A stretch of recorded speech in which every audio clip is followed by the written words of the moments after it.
22 ফেব্রুয়ারি বর্ণিবিজি আমাদের যে উঠানে উঠানে কংগ্রেসের যে কর্মসূচি ছিল সেখানে বিপুল সমাগম হয়েছিল এবং অতি শক্তিশালীভাবে কংগ্রেসের সর্বস্তরের জনসাধারণ, বিশেষ করে সেখানে বাগান সম্প্রদায় এবং সংখ্যালঘু সম্প্রদায়ে মানুষ উপস্থিতি বেশি ছিল। এবং সেই সময় আমরা কল্পনা করেছিলাম, আমরা শেয়ারও রেখেছিলাম 500 বা ভেবেছিলাম 500 থেকে 700 মানুষ হবে, কিন্তু আমরা এই দিন প্রায় 3 থেকে 4 হাজার মানুষের জনসমাগম হয়েছে, যেটা আমি জেলা কংগ্রেস হিসাবে ভাবতেই পারিনি যে এত বিপুল সংখ্যক মানুষ এই সভায় উপস্থিত হবে। সেই হিসাবে সবার স্থান ছোটো হওয়ার কারণে স্টেজটাও ছোটো ছিল। মানুষ যেখানে 500 মানুষের বসার ব্যবস্থা করেছিলাম সেখানে প্রায় 4 থেকে 5 হাজার মানুষ হয়েছিল, যার জন্য সবাই বিশৃঙ্খলা পরিস্থিতির সৃষ্টি হয়েছিল। তার জন্য সেখানে আমার উপর এই কারণে সকজ হয়েছে যে এই পরিস্থিতিতে কিছু বিশৃঙ্খল পরিস্থিতির সৃষ্টি হয়েছিল। সেই পরিস্থিতির কারণে কীভাবে হয়েছিল, কেন হলো, সে ব্যাপারে আমাকে দলীয় হাইকমান্ড সকজ একবার নয় 100 বার দিতে পারে এবং আমিও সেই সকজের রিপ্লাই ইতিমধ্যে দিয়েছি। এবং হাইকমান্ডও এত বিপুল সংখ্যক মানুষের উপস্থিতি থেকে প্রদেশ কংগ্রেস সভাপতি ভূপেন কুমার বরা নিজে বলেছেন যে এত জনসংগম হয়েছে, বরাক উপত্যকার মধ্যে সবচেয়ে বেশি হয়েছে, যার জন্য এখানে সবাই চেয়ার কম ছিল, যার জন্য আমরাও ভাবতে পারিনি এত মানুষ হবে, যার জন্য এই সবার কিছু পরিস্থিতি উত্তপ্ত হয়েছিল।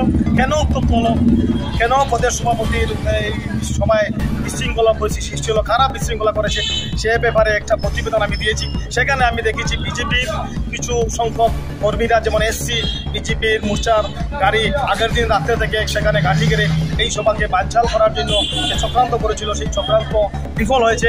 সেখানে আলগাপুরে প্রাক্তন যে ইলেকশন হয়েছিল 2021 সালে, সেখানে বিজেপির প্রার্থী ছিলেন আমাদের মুন সরকার, উনিও আগের দিন ঘাঁটি গেড়ে সেখানে থেকে কীভাবে এই সভাকে বানচাল করা যায় সে ব্যাপারে চেষ্টা করেছেন, যার জন্য আমাদের কংগ্রেসেরও কিছু সংখ্যক লোক হয়তো জড়িত থাকতে পারেন। সে ব্যাপারে আমি প্রদেশ কংগ্রেস সভাপতির কাছে আমি একটা প্রতিবেদন দিয়ে এটাই উল্লেখ করেছি যে বিজেপির সঙ্গে যারা যোগাযোগ করে এই সভাকে বানচাল করার চেষ্টা করেছে তাদেরকে শনাক্ত করার জন্য এবং সেটা অতি সতর্কতামূলকভাবে গোপনীয়ভাবে ইনকোয়ারি করে যারা এই সভাকে বানচাল করার চেষ্টা করেছে, বিজেপি এবং বিজেপি সভাপতি, বিজেপি মোর্চা মুন সরকার বা আমাদের বিজেপির কর্মকর্তাদের সঙ্গে যারা জড়িত থেকে এই সভাকে উত্তপ্ত করেছে, সে ব্যাপারেও গোপন প্রতিবেদনের মাধ্যমে তাদের বিরুদ্ধে ব্যবস্থা নেওয়া হবে। এবং সকজের রিপ্লাই আমি দিয়েছি, যারা এই বিজেপির সঙ্গে যাদের গোপন বোঝাপড়া হয়েছে সেটাও খুলসা হবে। আপনারা নিশ্চয়ই দেখেছেন যে আমাদের এই সভায় বিপুল সংখ্যক জনগণের উপস্থিতি, মানুষের মধ্যে কংগ্রেসের যে উত্থান, কংগ্রেসের প্রতি মানুষের যে ভালোবাসা, সেটাই প্রমাণ হয়েছে বর্ণিবিজের সভায়। এবং এতে বিজেপির ঘুম হারাম হয়ে গেছে। বিজেপি কল্পনা করতে পারেনি যে এই বর্ণিবিজের সভায় এত মানুষ হবে। তারা ভেবেছিল 2-2.5 হাজার মানুষ হবে, যার জন্য তারা এই সভাকে বানচাল করার চেষ্টা করেছে। বিজেপিকে আজকে এই সভার মাধ্যমে এটাই প্রমাণিত হয়েছে যে আগন্তুক পঞ্চায়েত নির্বাচনে প্রত্যেকটি এপি এবং জেলা পরিষদে দেখবেন বিজেপির পরাজয় হবে।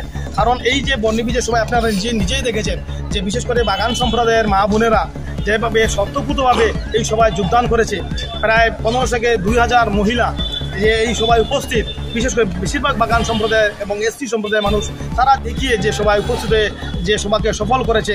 এবং যারা বিজেপি কংগ্রেসদের মিলিয়ে যারা বিফল করার চেষ্টা করেছে তাদের বিরুদ্ধে নিশ্চয় প্রদেশ কংগ্রেস একটা গোপন প্রতিবেদনের মাধ্যমে ব্যবস্থা নেবে, এতে কোনো সন্দেহ নেই। এবং আগন্তুক দিনে কংগ্রেস আমরা সর্বশক্তি ইউনাইটেড হয়ে আগামী দিন বিজেপির বিরুদ্ধে আমরা লড়াই করব, এই আমাদের আশা আছে। আচ্ছা।